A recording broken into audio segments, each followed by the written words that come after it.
తిరుపతిని కాపాడుకుందాం, తిరుపతిని కాపాడుకుందాం. ఎందుకు ఎన్నిసార్లు చెప్తున్నా అంటే గత 4-5 రోజులుగా 5-6 రోజులుగా మనం తిరుపతిలో జరుగుతున్న పరిణామాలు చూస్తున్నాం. జరిగింది ఒకటి, దాన్ని క్రియేట్ చేసింది ఒకటి. దొరికిన దొంగను తప్పించడానికి వైఎస్ఆర్ కాంగ్రెస్ పార్టీ వాళ్ళు ఆడుతున్న డ్రామాలో భాగంగా తిరుపతి ప్రజలు, తిరుపతికి వస్తున్న యాత్రికులు, తిరుమలకి వెళ్తున్న యాత్రికుల్ని మభ్యపెట్టి ఇబ్బంది పెడుతున్నారు. ఇది వాస్తవం. ఇవంతా కూడా భూమన ఆడుతున్న ట్రాప్ గేమ్ వాస్తవం. ఎందుకంటే తిరుమలకి రోజుకి లక్షల మంది జనం వస్తూ పోతుంటారు. అన్ని రూట్లు మనకు తెలుసు. అన్ని చోట్ల ఇబ్బంది ఎలా ఉంటుందంటే, ఈరోజు ఒక గంజాయి దొంగ దొరికాడు. ఒక 8 కేజీల గంజాయి ఒక అతని దొరికితే దాన్ని డైవర్ట్ చేయడానికి అతని నాయకుడు ఎవడు? చిన్నబాబు.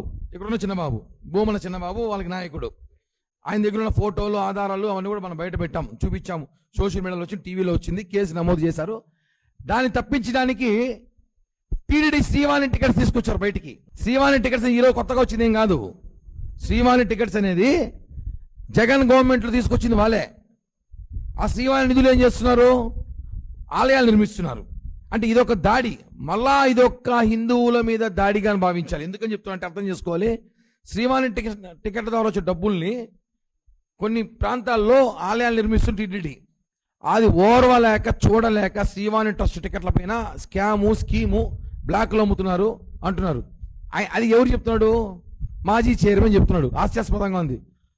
ఒక గజ దొంగ ఎలా దొంగతనాలు చేయాలో చిన్న చిన్న దొంగతనం తెలుసుంటుంది.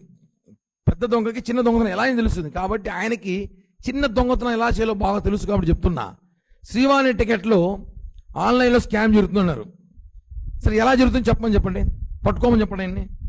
ఆన్లైన్లో స్కాములు ఈరోజు మనం చూస్తుంటాం. ఇక్కడ మన జోబీలో మన తెలియకుండా మన ఫోన్లో బటన్ నొక్కితే 50,000 1,00,000 కొట్టేస్తారు. కామన్.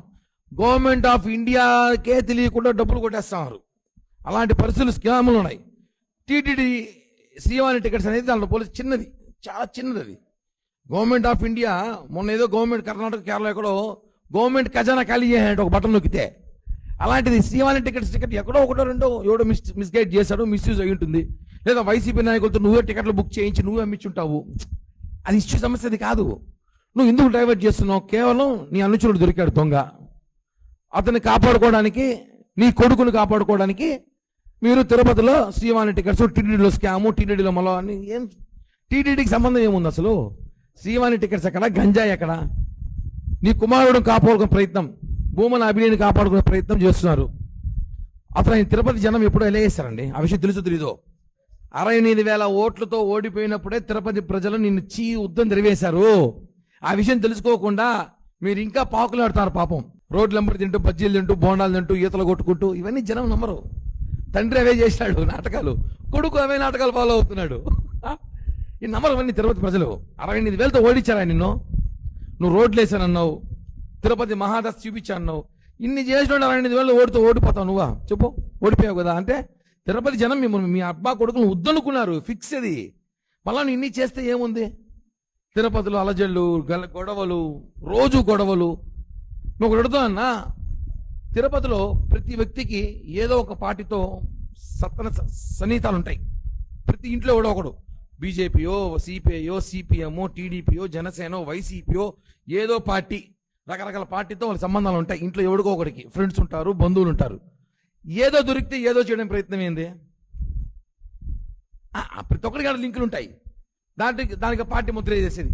కూటమి నేతలు, జనసేన వాళ్ళు పలానా రోడ్డు దొరికినారు, వైసీపీ బీజేపీ వాళ్ళు దొరికినారు. ఇంతే, ఏడో చోట లింకులు ఉంటాయి. ఆ విషయం తెలుసుకోకుండా ఎవడవుతున్నా, భూమన అభినయ్ రెడ్డిని తిరుపతి జనాలు తరిమేశారు. తమరు హైదరాబాద్కి షిఫ్ట్ అయిపోయారు. ఆ విషయం మాకు తెలుసు.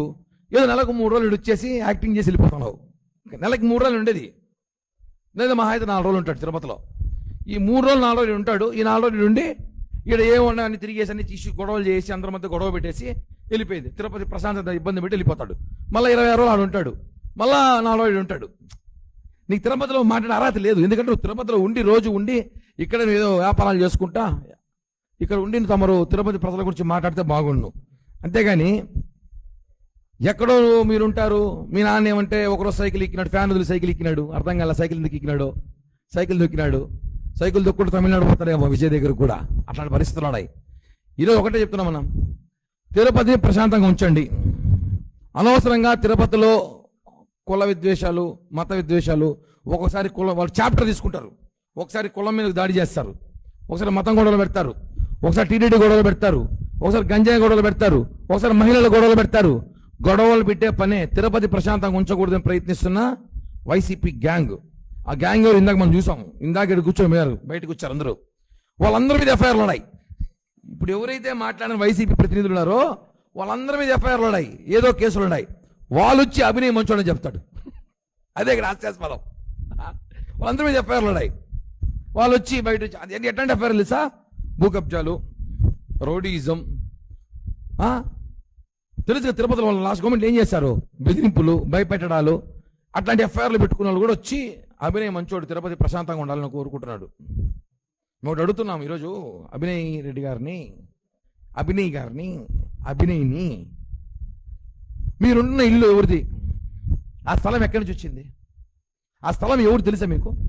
ఆ ఇల్లు ఎవరు కట్టించారు అదని తెలుసా? ఇంకా అవన్నీ మాట్లాడితే ఇంకెందుకు? మీరు ఎంతసేపు వాడు కబ్జా, ఈడి చేసినారు, ఆడు చేయాలంటారు. వాస్తవాలు మాట్లాడండి. తిరుపతిలో కేవలం మీరు తిరుపతి ప్రశాంతత దెబ్బతీస్తున్నారు అంతే, ఇక్కడ ఏమీ లేదు.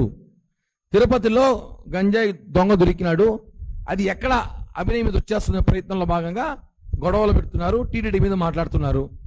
వాస్తవం చెప్తున్నా, అభినయ్ చుట్టుపక్కల మొత్తం దొంగలే, డకాయిట్లున్నారు. వాళ్ళు మాట్లాడతారు కుటుంబాల గురించి. వాళ్ళ ఇంట్లో ఒకటి, ఈదులో 2, అలిపిరిగడ ఒకటి, సుభాష్ రోడ్డు, నగర్ రోడ్లో ఒకటి. మా దగ్గర ఎవిడెన్స్లు ఉన్నాయి, మేము కూడా మాట్లాడతాం.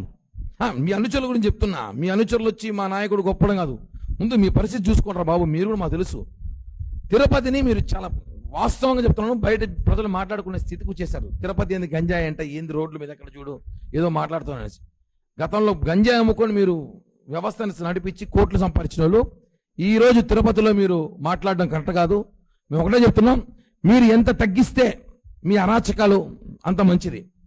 గుర్తుపెట్టుకోండి, 68,000తో ఓడిపోయారు, 1,00,000 దాటద్దండి ఈసారి 1,00,000. మీ వైసీపీ వాళ్ళు అనుకుంటారు ఈసారి సీటు వీళ్ళకి ఇవ్వకుండా ఇంకెవరు కొత్త వాళ్ళకి ఇస్తే బాగుండు అనేసి. మీకు సీట్ ఇస్తే 1,00,000తో ఓడిపోతారు. అబ్బా కూడా ఎవరు పోటీ చేయినా సరే. కారణం మీరు చేస్తున్న రౌడీయిజం, తిరుపతిలో గూండాయిజం, గంజాయి దందా ఒకటి కాదు. కాబట్టి వెంటనే తిరుపతి ప్రజలు తెలుసుకో విషయం ఏమంటే, వీళ్ళు ఎన్ని నాటకాలు ఆడినా, ఎన్ని పకటి వేషాలు వేసినా వీళ్ళని దయచేసి నమ్మకండి అని చెప్పి కూడా తిరుపతి ప్రజలు తెలుస్తూ, అనవసరంగా ప్రతిదానికి టీటీడీ ఇష్యూ తీసుకొచ్చి టీటీడీని లింక్ పెట్టదని చెప్తున్నా. తిరుమల తిరుపతి దేవస్థానం పవిత్రత వేరు, మీరు చేస్తున్న గంజాయి పవిత్రత వేరు. దానికి దీనికి సంబంధం లేదు. ఇంకా శ్రీవారి టికెట్స్ గురించి మాట్లాడదామంటే చర్చకి ఎప్పుడైనా సిద్ధం. మా ప్రభుత్వం వచ్చాక శ్రీవారి టికెట్ల గురించి మేము చర్చకి సిద్ధం చెప్తున్నాం కదా. ఇంకెక్కువ మాట్లాడితే మాకు కూడా టికెట్లు ఇస్తారని చెప్పి ప్రచారం చేస్తారు. మేము అదే అంటున్నాం. నేనేమంటున్నా అంటే, భూమన్ అంకుల్ని మీరు రండి, టీటీడీ చైర్మన్ ఆఫీస్కి పోదాం, ఆయన ఎన్ని టికెట్లు ఇస్తున్నాడు కనుక్కుంటాం, ఎన్ని మిగిలిపోతున్నాయి కనుక్కుంటాం. మీ రికమెండేషన్లు మాకు కూడా తీసిండి, మీ రికమెండేషన్లో మాకు కూడా తీసిండి అని అడుగుతున్నాం. టికెట్లు ఏమైనా మీరు ఇస్తున్నా చెప్తాం కదా, చోటా మోటా నేతలకు ఇస్తున్నారు, దానివల్ల లేదో పార్టీ మోస్తున్నారని. అంత అవసరం మాకు లేదు. మాకున్న పరపతి మాకుంది. మాకు జరగాల్సిన పనులు జరగకపోయినా మేము తిరుమల తిరుపతి దేవస్థానం కానీ తిరుపతిలో కానీ మీలాగా అలజడి సృష్టించే ప్రయత్నం చేయలేదు. దయచేసి తిరుపతి ప్రశాంతంగా ఉంచమని కోరుకుంటున్నాం. అలా ఒకటి ఓపెన్ చెప్పాలన్నా, వాళ్ళు వైసీపీ, జనసేన, బీజేపీ పక్కన పెడితే వాళ్ళు నిజంగా పేదవాళ్ళు. ఒక 8 కుటుంబాలు జనసేన ఆఫీస్ కాడికి కొన్ని వందల రోజులు తిరిగారు. తిరిగి మాకు లైసెన్స్లు ఉంటే పెట్టిమన్నారు. ఈఓ గారితో మాట్లాడడం, చైర్మన్ గారితో మాట్లాడడం, సార్ వాళ్ళకైనా అవకాశం లైసెన్స్లు ఉంటే ఎంక్వైరీ చేసి ఇవ్వమన్నాం. ఇక్కడ జనసేన, టీడీపీ కాదు. ఇంకోటి చెప్పాలంటే, వాళ్ళు జనసేన 2,000కు పైగా మెంబర్షిప్ చేసిన డీటెయిల్స్ నా దగ్గర ఉంది. ఎవరైనా వస్తే ఇస్తా. 2,000కు పైగా మెంబర్షిప్ చేసిన డీటెయిల్స్ నా దగ్గర ఉంది. వాళ్ళు జనసేనలో చేరినారు. ఇప్పుడు అధికారం వచ్చినాక 16 మంది 14 మంది కార్పొరేటర్లు వైసీపీ నుంచి జనసేనలో చేరినారు. ఏమంటారు దాన్ని? అధికారం ఉంటే ఎవడని వస్తాడు పార్టీలోకి, అట్టని వైసీపీ అనలేము కదా. వాళ్ళు గతంలో ఉండొచ్చేమో నాకు తెలియదు. మొన్న మాకు ఎలక్షన్ పనిచేసే పక్కన పెడితే నిజమైన పేదవాళ్ళు 16-17 నెలలు వాళ్ళు చాలా ఇబ్బంది పడి తిరిగినారు. వాళ్ళ కుటుంబాలు ఇక కుదిర వదిలితే చచ్చిపోయేలాగున్నారు. కాబట్టి వాళ్ళు ఆదుకోమని ఒక పవన్ కళ్యాణ్ గారు జనసేన ఆఫీస్కి వెళితే అక్కడి నుంచి సిఫారసు రావడంతో వాళ్ళకి సహాయం చేశాం. అది ఓపెన్. వాళ్ళు వైసీపీ గీసీపీ అని మా వాళ్ళే మాటలు వస్తున్నాయి. అది క్లారిటీ ఇస్తున్నా. వాళ్ళు జనసేనకే పనిచేశారు, 2000 మందికి పైగా మెంబర్షిప్లు కూడా చేశారు. నా దగ్గర ఎవిడెన్స్ ఉన్నాయి, వస్తే ఎవరికైనా ఇస్తా. అడిగే కరెక్ట్ పర్సన్ రావాలి, చోకర్లో సీన్ మళ్ళా కరెక్ట్ పర్సన్ వస్తే ఇస్తా. కాబట్టి తిరుమలలో ఎప్పుడు కూడా ఏదో ఒక వివాదం చేయాలని వారి వివాదంలో ఇది చేస్తున్నారన్న. అలా ఒకటి మా దగ్గరకు వచ్చిన వాళ్ళు, తెలిసిన వాళ్ళు వచ్చారు కొంతమంది. వాళ్ళు వచ్చి అలా మాకు జరగలేదు అని మన అడగల. ఫస్ట్ వాళ్ళు చైర్మన్ దగ్గరికి పోయారు, ఈఓ దగ్గరికి పోయారు. వాళ్ళు పనులు జరగకపోతే జనసేన ఆఫీస్కి వెళ్ళారు. అక్కడికి వెళ్ళి మాకు ఇచ్చి, సార్ మేము ఇన్ని రోజులు కష్టపడిన తిరుమలలో షాపులు పెట్టుకున్నాం, మాకు లైసెన్స్లు ఉన్నాయి, మమ్మల్ని ఇచ్చేశారు, మా పరిస్థితి ఇలా అంటే 1కి 6-7 సార్లు ఎంక్వైరీ చేసి ఇచ్చాం. నిజంగానే ఒకవేళ ఉంటే వెళ్ళి ఈఓ గారిని కలవండి, ఇస్తారు కదా, మాదే ఉంది. ఈఓ గారు కలిసి ఆయన ఇస్తాడు. నేను నాట్ ఈఓ. తట్లు పెట్టుకోవడానికి ఆడుతున్న డ్రామా అనుకోవాలంతే. వాళ్ళ తట్ల పెట్టుకోవడానికి ఆడుతున్న డ్రామా. కానీ నిజంగా ఉంటే మాత్రం ఖచ్చితంగా ఈఓ గారిని కలిస్తే వాళ్ళు చేస్తారు. దాంట్లో నాదే కొండే మాది కాదు. మన జస్ట్ ఒక రాజకీయ నాయకుడుగా మన దగ్గరకు వస్తే వాళ్ళకు సహాయం చేశాము తప్ప దాన్ని ఊరికి రాజకీయం చేయాలంటే కుదరదు. ఎందుకంటే వాళ్ళకి తెలుసు ఎంత తిరిగారో, వాళ్ళు ఎంత తిరిగారో. వాళ్ళ కోసం జనసేన ఒక ప్రతినిధిగా నేను ఎంత తిరిగానో నాకు తెలుసు. ఇది వాస్తవం.